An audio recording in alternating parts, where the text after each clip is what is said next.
Is the body a complex machine and the brain a supercomputer? Or does this explanation of what we are fall short? Today on Physically Spiritual, we will explore the intelligence of the body and how by harnessing its instincts, the body can become an ally on our journey to health and holiness. Welcome to Physically Spiritual. I have been amazed by how much growing physically healthier has changed my spiritual life. I am captivated with discovering the truth about my body and how it relates to my relationship with God. Physically Spiritual is my attempt to harmonize and share what I have discovered. I'm your host, Andrew Reinhart.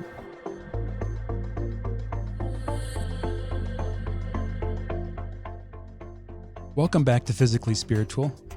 In this episode, we're starting a new series about the body, the beauty and complexity that's come to us from both an evolutionary chain of causes and also God's design, God's creation. In this series, we're going to look at some newer discoveries of science that maybe you didn't learn about in your high school or college science classes, and how we can harness these insights to make choices that our body can become an ally in our journey to health and our journey to holiness. Before we get started, though, I want to remind you about our show notes. We're trying to have great detailed notes with all the quotes we use for the references and links to my articles. And if you want to support the production of Physically Spiritual, consider becoming a member of the AWAKEN Nation. All of the production work, behind the scenes work of Physically Spiritual is done by AWAKEN Catholic. And it's an AWAKEN Catholic show. So if you want to support AWAKEN Catholic, go to awakencatholic.org. One of the most common misunderstandings about the body in Christianity is that the body is evil and that the soul is good. It sets the body and soul apart from each other almost as enemies. There were ancient heresies like Gnosticism and Manichaeism, and these heresies had ideas like, for example, that the body was created by evil, the body was created by the devil, and the soul was created by God, so the soul was good. So really what we were doing as Christians was we're like getting free from our body. And the goal was to sort of gain knowledge in these purely spiritual things so that we could transcend our body and get rid of it, disregard it. This isn't Orthodox Christianity. Throughout the Christian time, there's a positive understanding of the body. While our passions can be unruly and sometimes the body, of course, can be difficult, I don't want to paint it in an overly rosy way. The body at heart is good because the body, like our soul, is made by God, and God declared everything good that He created.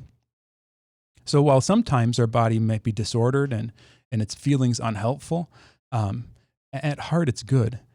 And we could actually, I think, by learning about the body, by learning about the way it functions, by learning about what environment it works best in, by healing wounds in it, the body can become an ally to support us in our growth toward God. I want to revisit an idea called Halomorphism.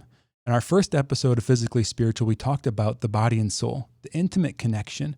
And from a Catholic perspective, the body and soul aren't two substances connected. They're actually one substance, one thing. So we have a sort of a physical aspect or physical dimension to us as a person, and a spiritual aspect or a spiritual dimension to us as a person. And the soul is the form of the body. The soul is what gives life to the body, organizes it, and is also synonymous with our idea of spirit. So the soul is intimately connected to the body. The separation of the soul and the body is actually just the definition for death. So to have your body separated from your soul is to die. And we believe ultimately that we're called to eternity, a physical eternity with God. We believe in the resurrection of the body, that in the second coming of Christ, there'll be a new heaven and a new earth, and there's going to be a resurrection of our bodies, that we live in an embodied state in heaven for eternity with God. So Christianity is a religion, not just of the spirit, but also a religion of the body. We have a Savior who came to us in a body as a person. The incarnation wasn't just a God robot, that God created a human body and then controlled it with a joystick from heaven. No, Jesus was fully man, as well as still being fully God. So Jesus had a body and a soul, was fully human like us and integrated in his personhood. So we're people of the incarnation, and our faith is incarnational. This is why Catholics have all the smells and bells, and when you go into a Catholic church, your senses are engaged, because we believe that's how God designed us, to experience the world through our senses.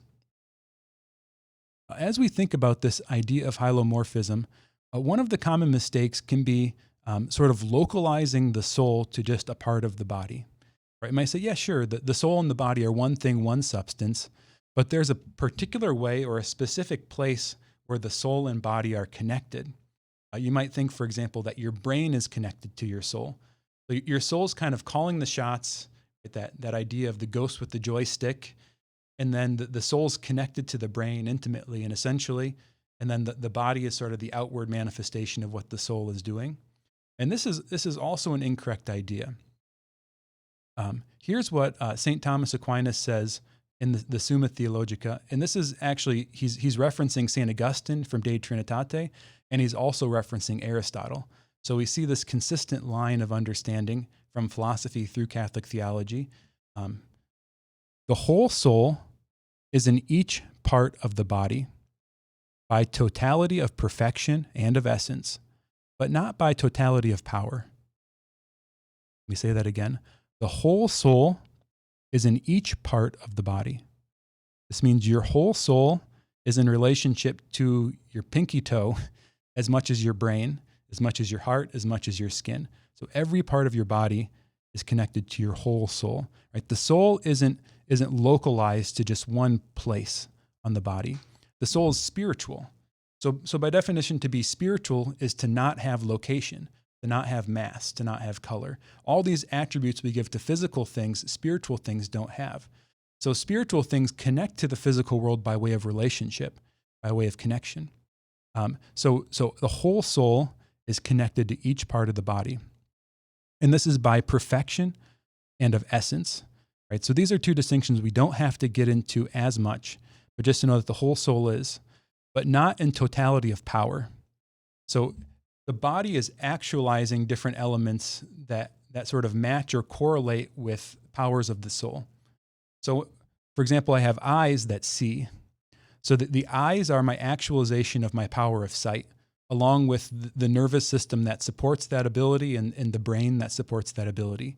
But on the other hand, the heel of my foot isn't actualizing sight, right? There's certainly a relationship of the whole body through the nervous system and different elements where it all sort of comes together in our experience. But each part of the body doesn't have or express every power of the soul, is all we're saying. But on the other hand, remember, every part of the body is connected to the whole of your soul. So there's this intimate and complete connection of your whole self. So oftentimes we might assign values to parts of our body based on how useful we think they are, right? Like, oh, I could live without my hand, or, just don't chop this off because that's more important to me. No, your whole body is important. It's always a tragedy when we're damaged or hurt. Maybe if you're born with some damage to your body, or you've gone through an accident, there's always a tragedy to that. And we have to go through mourning with that, and living with that is difficult. So we need to recognize that the whole body is important. And it can be so hard to live without part of your functioning. The body is also an organic substance. We started off with that idea that the body is like a complex machine, or in the brain like a supercomputer.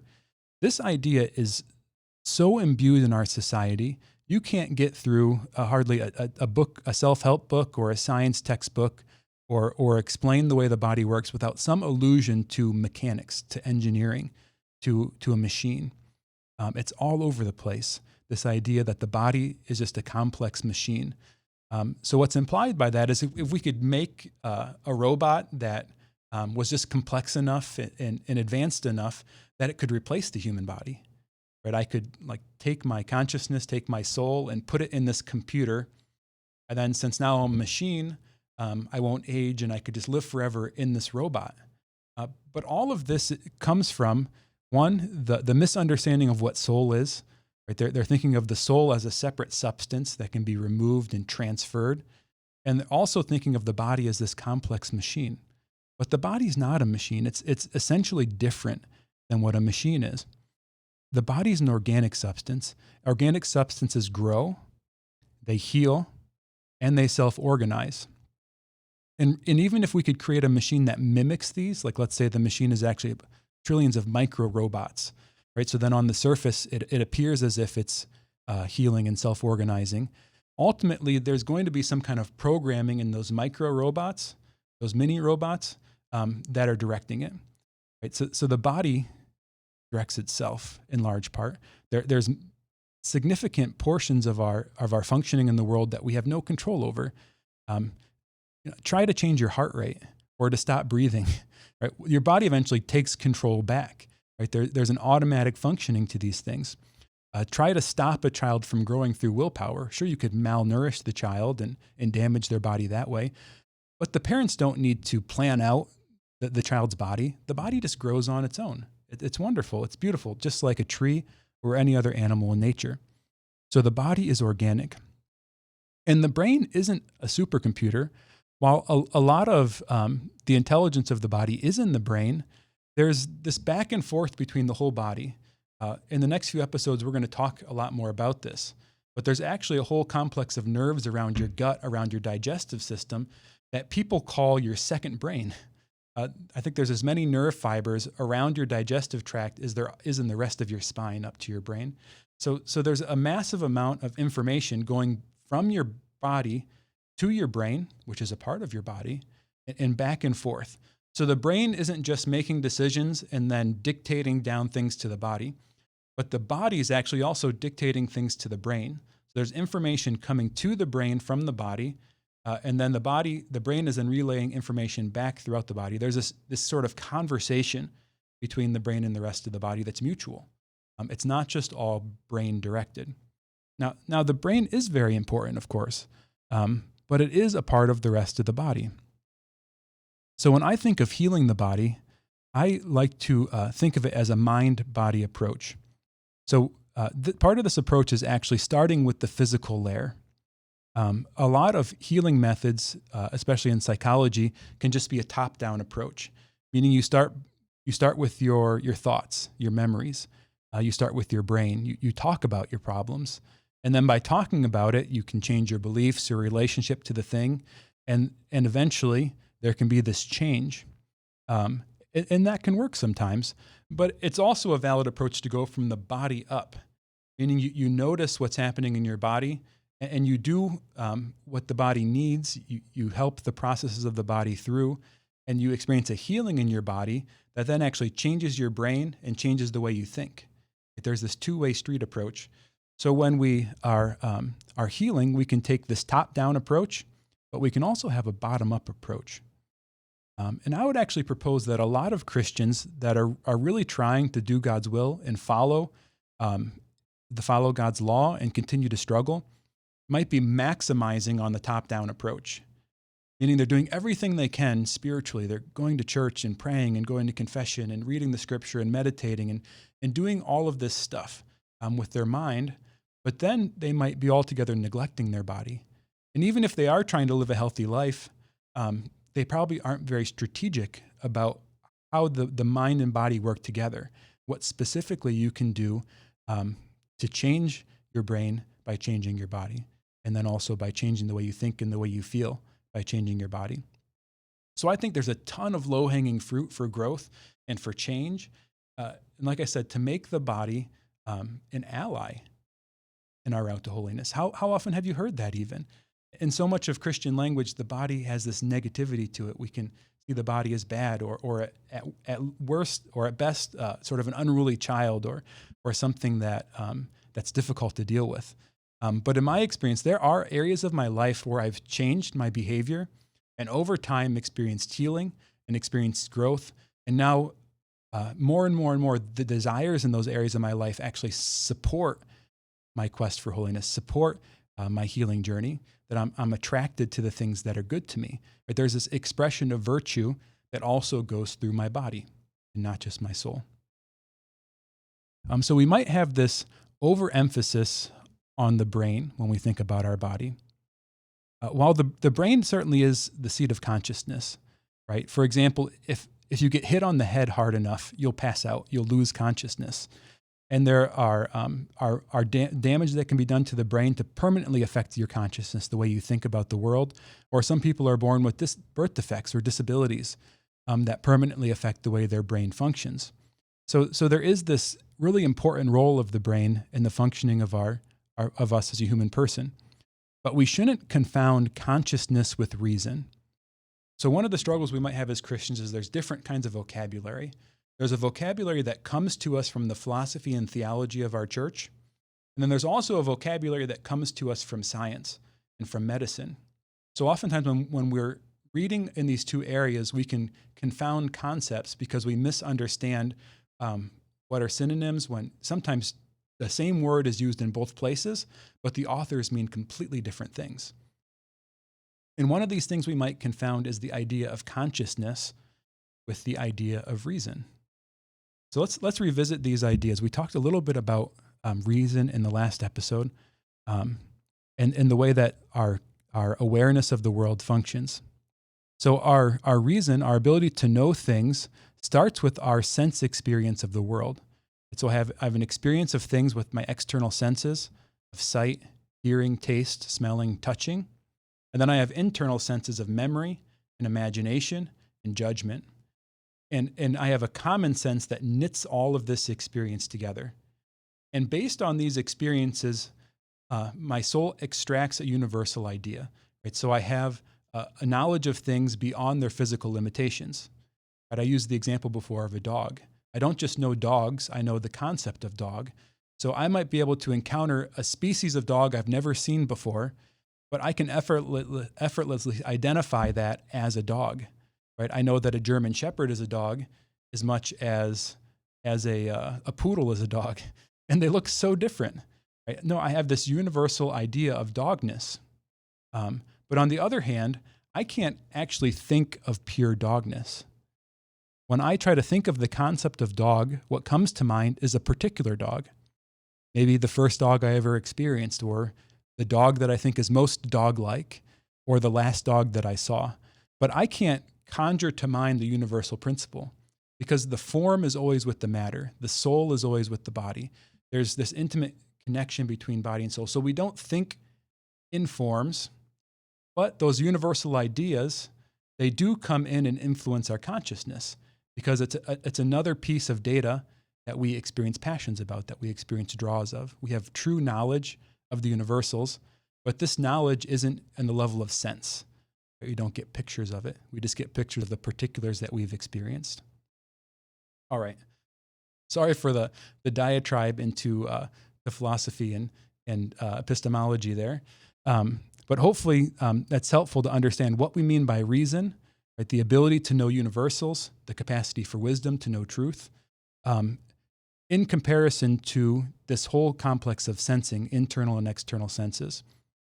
On the other hand, in contemporary language of psychology and contemporary language of medicine, we use terms like consciousness, and we use terms like intelligence, and we use terms like mind. And really this idea of mind is this principle of knowing that transcends the body.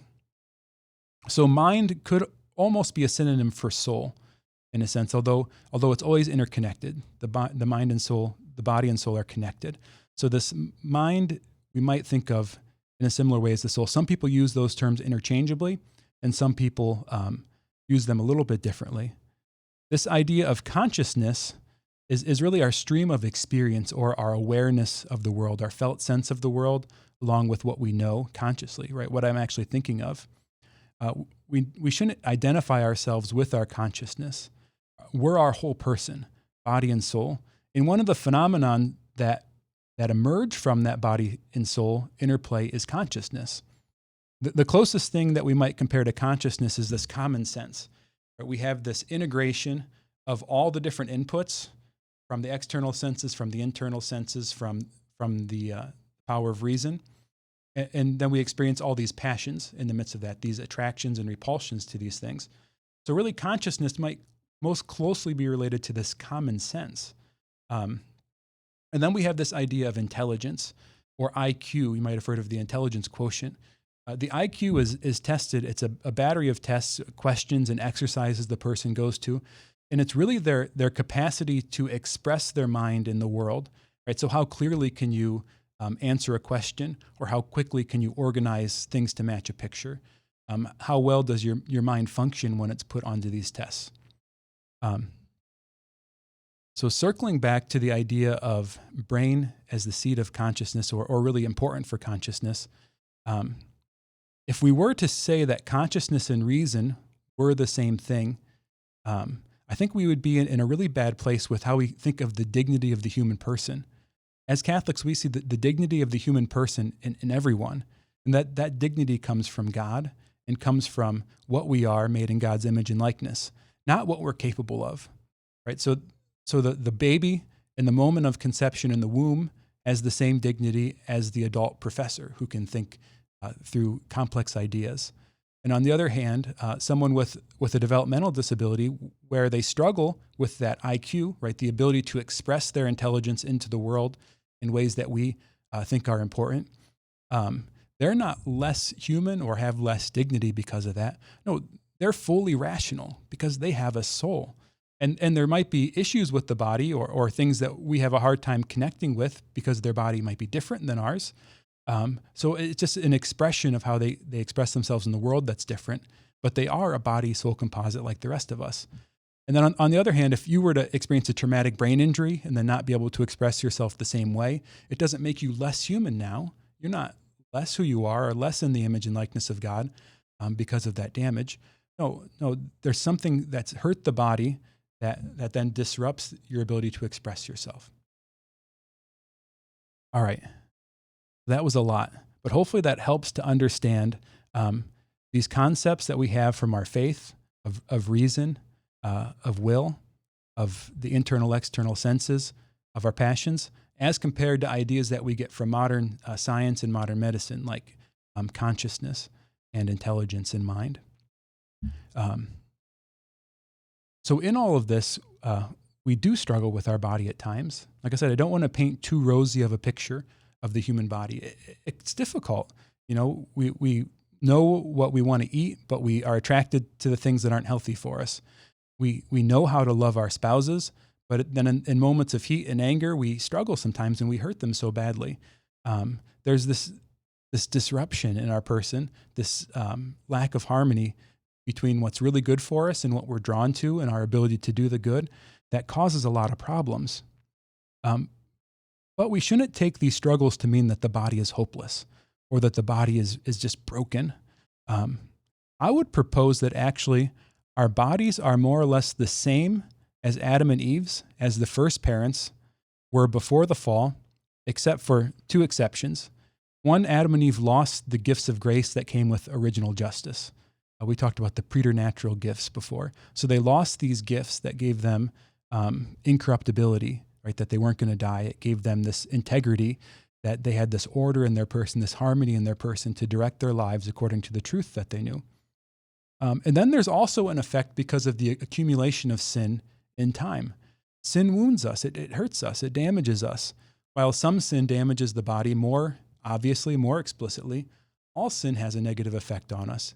It causes wounds of ignorance. We would lose our capacity to know the truth, and we become weaker, and our passions become more unruly as a result of sin. We become ordered to the sin. We become bent toward the sin. So we do have these difficulties as a result of sin, but just as a physical thing, the body isn't different than Adam and Eve's. Right? There was an accumulation of adaptations, of biological and physiological changes that led Adam and Eve's body to be what it was, and God created a human soul for them, right, and intimately bound that together. So they became biologically human through a process of evolution, and then there was a creation of the soul by which then they become theologically human. Right? They become human in the way that we are because of the introduction of now the power of reason. And as a result, then they were given additional gifts to live in harmony with God, these preternatural gifts that ordered them to God and enabled them to overcome any of their instincts that were disordered or unhelpful. So where we are now is I think, pretty much have the same body. I'm sure in the last thousands of years and however long it's been, the body might have continued to adapt and evolve a little bit. But But evolutionary changes happen over the course of hundreds of thousands of years or millions of years. And I also don't think we need to hold that God struck the body down, that God damaged the body in a way that's unreconcilable, and now it's just hopeless and broken. No, because of sin, they lost those gifts. So the unruliness that we experience in the body is a logical consequence of that sin, and then the accumulation of actual sins throughout time. So we've continued to damage the body by our choices and the ways we've been wounded by the people around us. Now, I do want to make clear that this way of integrating evolution and creation isn't church doctrine. That the church leaves it really up to science to determine whether or not evolution is true. And there's an openness in the church to those theories, but it isn't doctrine. And so the specific way of understanding this integration of creation and evolution, sometimes called theistic evolution, is just one way of, like I said, one way of integrating these ideas, which I think is particularly helpful when we're thinking about growth and healing in the body. So let's talk a little bit more about sin. In Jesus' ministry, in the Gospel of John, chapter 9, his apostles encountered a man that was blind from birth. And this is what it says. As Jesus passed by, he saw a man blind from birth. His disciples asked him, Rabbi, who sinned, this man or his parents, that he was born blind?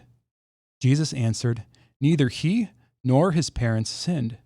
It is so that the works of God might be made visible through him. So these first century Jewish people had an understanding of sort of a direct causal relationship between sin and damage in the body. So you sinned, and in response, God struck your body somehow, damaged it, or caused a disease to happen in you. And Jesus says, no, that's not the way it works. Right? God isn't up in heaven doling out punishments in time just because, like we need to get the message clearer or something. No, God allowed this damage to be there. Sure, God's will is involved. There's nothing outside of God's will. But it's so that the glory of God might be made visible through him. Any evil God allows, we can trust that in his providence, it's because he wants to draw a greater good out of it, or that if we cooperate with his will, we'll actually be better off because of it. So there is this relationship between sin and damage in the body, but it's not the relationship that the apostles think. For example, sin does cause the body to be worse off, right? Adam and Eve sinned and they lost the gifts that they had. So as a result, there was disease. If Adam and Eve hadn't sinned, there wouldn't be disease. There would be an order in the body, and our passions would be drawn to the physical world around us in a way that was according to our health and according to our best interest. So we wouldn't have that kind of disease. There was a special grace that made that so. So because of their sin, disease did enter the world. But it's not a fickle God that's doling out damage to people as a result of their sin. And in addition to that, some sins might damage the body. Like I might struggle in gluttony and overeating. And as a result of that overeating, I might damage my body to the point where I have a disease, right? Maybe an example would be a diabetes. Although not all diabetes is a result of people's choices. Some cases are preventable, where it's somebody's eating and elevating their blood sugar and causing damage in their body over time that brings it to that point. And that's really difficult to deal with. So some damage in the body, some disease is a direct result of sin, but it's not God mediating out punishments. Right? It's the logical consequence. We're actually changing our body by our choices that's making it happen. So this begs the question, are health and holiness synonymous? Are health and holiness synonymous? Meaning, if you're holier, you're going to be healthier, and if you're healthier, you're going to be holier. No, they're not synonymous in that way. There is a part of health that is out of our complete control. Some people contract horrible diseases or damage is dealt to them by circumstances of life. And so there's great saints in the history of the church who struggled with physical health for various reasons. Always, like I said, God allows the damage to happen. God allows it to happen so that a greater good can be drawn of it. So overcoming those struggles can be a source of holiness, a source of virtue, a source of growth. But on the other hand, I think we also have to hold that it could have been better if it wasn't the case too, right? So God did make the best of it in his grace and in his virtue, but just on a physical level, there is an evil to that disease. We wish that wasn't the case, that people had these struggles, right? So we shouldn't just blithely tell people not to have to mourn when they are damaged or hurt or get a disease because, oh, God's going to make something good out of this. It's true, God will make something good out of it if we cooperate, but it's still going to be hard. It's still terrible. It's still painful. So we have to have compassion that there is real evil, physical evil in disease, in people's struggles. And on the other hand, health isn't always synonymous with holiness, right? We might be drawn to health just to certain characteristics of health. Like maybe you want your body to look a certain way. Well, there's a way to lose weight or to gain muscle that actually is going to cause vice in the person, whether it be something like vanity, where it's just about the appearance, or maybe it's a misguided need to emulate strength and be safe, right? So you're going to build all these physical muscles as a way of like compensating for this fear or this vulnerability in your life. So there's different ways we can get healthier that actually aren't ordered toward our holiness. There's also a way that we might have an integrative approach to health, but still not be directed to our greatest good, right? We might be directed to holistic health of mind, body, and soul, but just see it all as a means to an end because I want to live forever or I want to be remembered, right? So our ends, our intentions might be disordered. And so that growth of holiness, that growth of, health, of healing, might actually be taking us further from God because it's something that comes between us and God, my self-reliance, my need to live longer, my need to not need God's help, to not need his grace. But I would propose there's a third way, a deeper way, a way that transcends all of these, where we're seeking the health of our body, the holistic, integrative health of our body, and also our spiritual growth, our healing of our wounds spiritually, and at the same time trying to do God's will in our life. And I would propose that this is actually the best way. This is the way that the body is not just a means to an end, but it's an end in itself, but it's an end for the kingdom of God. And by taking this approach, the body can become an ally in that quest for God, where our instincts become ordered toward what's actually good for us, what's actually healthy for us. I want to repeat it again. I don't want to paint too rosy of a picture. We're always going to have some struggle in this life, and the body's never going to be perfect, perfectly ordered toward the good of the gospel. But we can experience a lot of healing where the body can really help us out. So how can the body help us be holier? I like the idea of a GPS, that the body is like a GPS and the destination is set for survival, right? This process of adaptation, of biological change throughout time in response to the environment, in response to things that are happening, the body is always adapting for survival. It wants to continue on. And this survival, though, isn't acutely interested in you living to be 80 years old or helping you be a scientist or something like that. It's interested, one, in your immediate survival, right? Getting past immediate threats to your life or perceived threats to your life. And two, bringing you to the point of reproduction and having children and raising them to the point where they can survive on their own, right? So these instincts just on their own are actually really good at getting us to be happy and healthy until we're like 30 or 40 years old.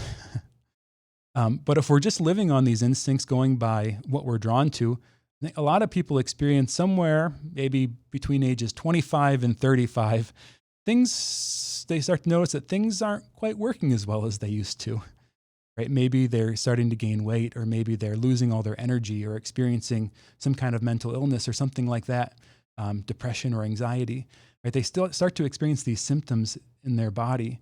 And what we tell ourselves are things like, oh, this just happens when you get old, right? It's just a sign of aging, oh, you just hurt when you get older.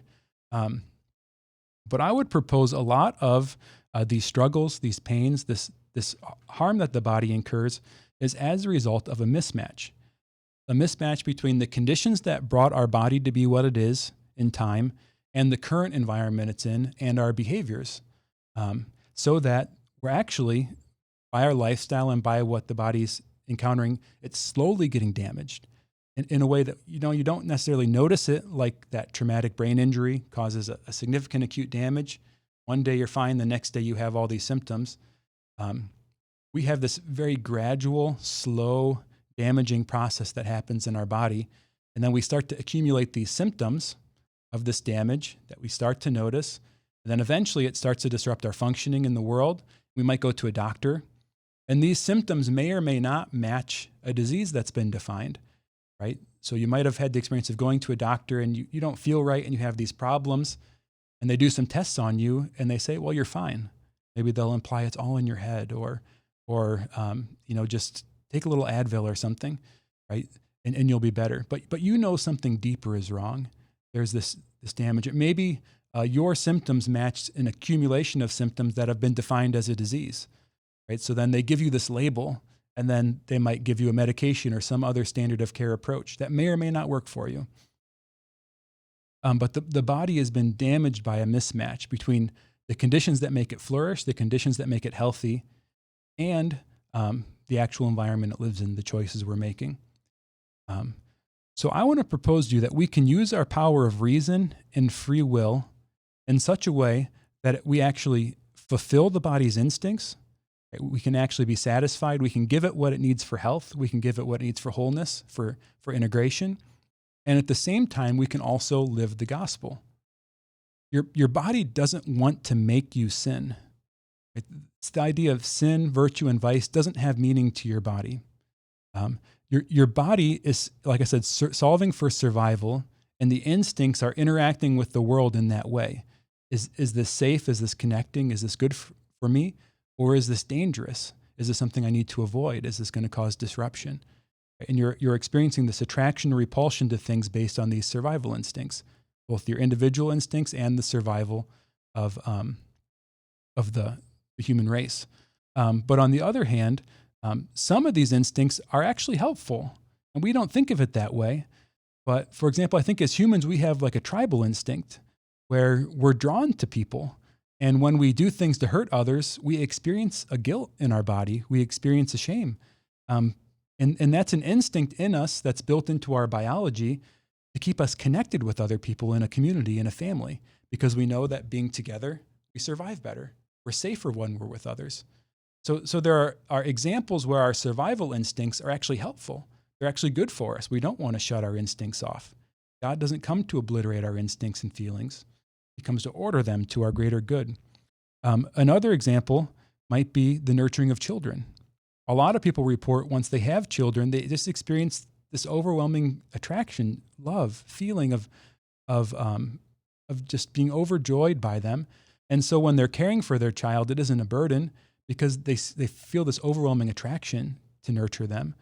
Well, there's a spiritual side to that, I think, but there's also a physical side where it's in our biology by evolution and by instinct to do that care and that love. So the body is actually a support in virtue, the virtue of being a good parent in God's image and likeness. Everything that happens is information for the body.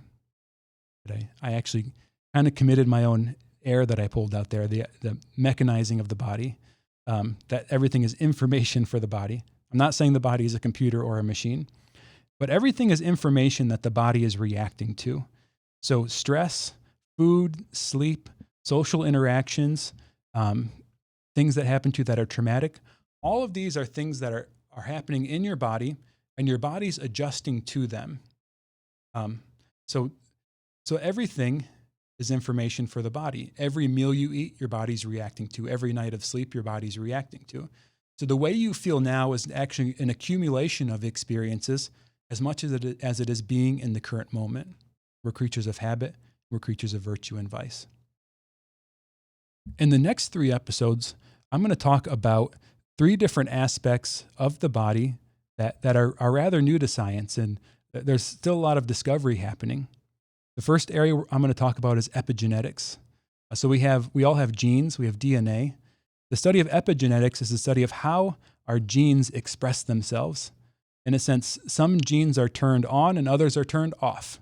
And this comes down to both default settings in the body, things we've experienced in the world turn our genes on and off, and our choices turn our genes on or off, as all of the cells in our body are experiencing the world around us. So in a sense, our whole body remembers. The next idea, we're going to talk about the autonomic nervous system and a theory called polyvagal theory. So this is your body shifting between states of safety and connection, between fight, flight, and freeze or being shut down. So all of this is happening in your body. Everything you're experiencing, your body is experiencing is either safe, something you're connected in, is something that you want to be social in, or it's perceiving it as a danger. And this experience of the world that's moving between these survival states of connection or needing to get away or needing to fight or needing to play dead, this is all actually experienced in your body in a part of your brain that evolved before the prefrontal cortex. That's the part of your brain that causes consciousness in a lot of ways. So we're not aware of these shifts, but learning how to experience these things in our body, we can learn to harness that instinct and grow out of places we're stuck in those instincts. Then finally, we're also going to talk about these things called our microbiomes. We are colonies for microorganisms. Now, some people have a hard time dealing with that, but some scientists have calculated that there's as many foreign things living in your body as there are your own cells. Now, these are actually much smaller than most of our cells, so they don't, in a sense, outnumber us by mass, but just by number, by how many there are. These are things like fungus and bacteria, viruses. They live throughout our digestive tract, in our mouth, on our skin. So in a sense, our body is an environment. And the way that these little buggers survive is by influencing us. So even like the cravings for food that we have could be caused by these microorganisms interacting with our nervous system in our stomach, which then send signals to our brain, which then draw us or attract us to certain kinds of food. Right? So our perception of the world, our experience of the world is influenced by all three of these elements. And when we overlay this with our idea of the will as a rational appetite, that we're experiencing the whole world around us through our senses, and we're being attracted or repulsed by it, and there's an interplay of memory and imagination and our knowledge in the midst of all of that, all this is also affected by the state of our body. Right? So my experience of something when I'm in a state of safety, my passions toward it might be different than if I'm in a fight-flight state. My experience of my meal or my feeling at work might be affected by all these little microorganisms living in me. All the epigenetic changes that have happened to me throughout my life have changed the way that my DNA is being expressed in my RNA and the way that my body is creating proteins. So all that's changing the way my body feels and interacts with the world around it. So there's this beautiful, amazing complexity in our body that's affecting the way I perceive the world, the way I'm attracted or repulsed by things, and then my ability to choose the good. So we can learn, to some extent, how we can make changes in our life to optimize these different areas to live a life for God. Our body doesn't want us to sin. Our body's not broken. Our body's not bad. Our body's good. But we have instincts that sometimes aren't helpful, right? They're in line with these immediate survival needs, or maybe it's a misperception based on memory or trauma or something from the past. So we can learn to heal these different functions of our body. And through this process, slowly, our body can become an ally in our journey toward God. Thanks for listening to this episode of Physically Spiritual. I just want to remind you about our show notes. The next few episodes, we're going to get into a lot more science as we're talking about epigenetics and polyvagal theory and the microbiomes. So as we're going into the scientific information, check out the show notes. I'm going to have in there references to other podcasts and videos that you can watch to go deeper in these topics, references to scientific articles and scientists and doctors who are experts in these areas, and also links to articles where I've gone deeper in these topics of integrating these scientific ideas with our faith. If you want to support the podcast, consider becoming a member of the AWAKEN Nation. The AWAKEN Nation are patrons of AWAKEN Catholic, so go to awakencatholic.com to become a part of the AWAKEN Nation. Thanks for watching this episode of Physically Spiritual. If you're watching the show on YouTube, make sure to press the like button, subscribe to the AWAKEN Catholic YouTube channel, and turn on the bell notifications so that you can find out when new episodes are released. Also, it's super helpful if you could leave a review for the podcast on iTunes or your podcast player. At AWAKEN Catholic, we're dedicated to bringing people to truth through beauty. This show and all the shows here on AWAKEN Catholic are only possible because of people like you. You can become a part of what makes this all possible by making a tax-deductible donation for as little as the price of a cup of coffee a week. To join the AWAKEN Nation, visit awakencatholic.org/join.